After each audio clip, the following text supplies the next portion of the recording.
ब्रेकनंतर आपल्या सगळ्यांचं पुन्हा एकदा स्वागत। दिल्लीच्या जंतर मंतरवर सामाजिक कार्यकर्ते सोनम वांगचुक यांचं गेल्या 20 दिवसांपासून उपोषण सुरू आहे। त्यांच्या समर्थनार्थ पुणे जिल्हाधिकारी कार्यालयासमोर वंदे मातरम संघटनेतर्फे निदर्शनं करण्यात आली। केंद्रीय शिक्षण मंत्री धर्मेंद्र प्रधानांच्या राजीनाम्याची मागणी करत त्यांच्या प्रतिमेला जोडे मारो आंदोलन करण्यात आलं।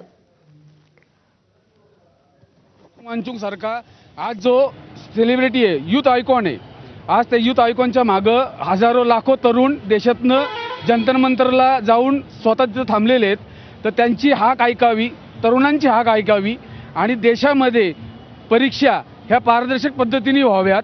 जी आता जर कोणी खोटे डॉक्टर असे पेपर फुटून पास झाले आणि त्यांनी उद्या एखाद्या मोठ्या हॉस्पिटलला सर्जन झाले, त्यांच्याकडून कुठल्या ऑपरेशनची अपेक्षा करता तुम्ही?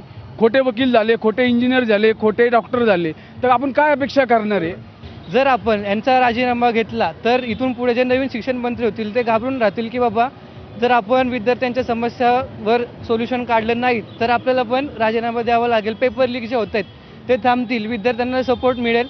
जे विद्यार्थी खरंच गरजू आहेत, जे खरंच अभ्यास करत आहेत, त्यांच्या प्रश्नांवर तिथं सोल्युशन मिळेल।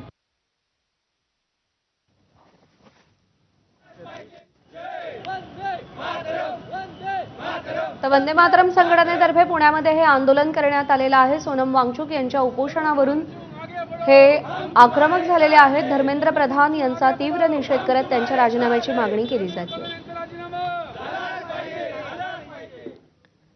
सोलापूरमध्ये सामाजिक कार्यकर्ते सोनम वांगचुक यांच्या समर्थनार्थ ठाकरेंच्या शिवसेनेनं आंदोलन केलंय।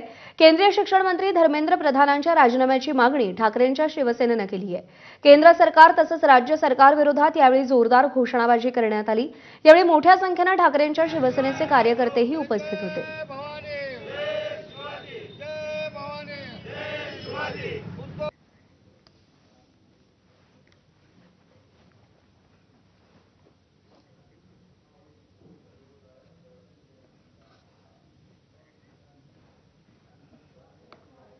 आणि यानंतर बुलेटिनमध्ये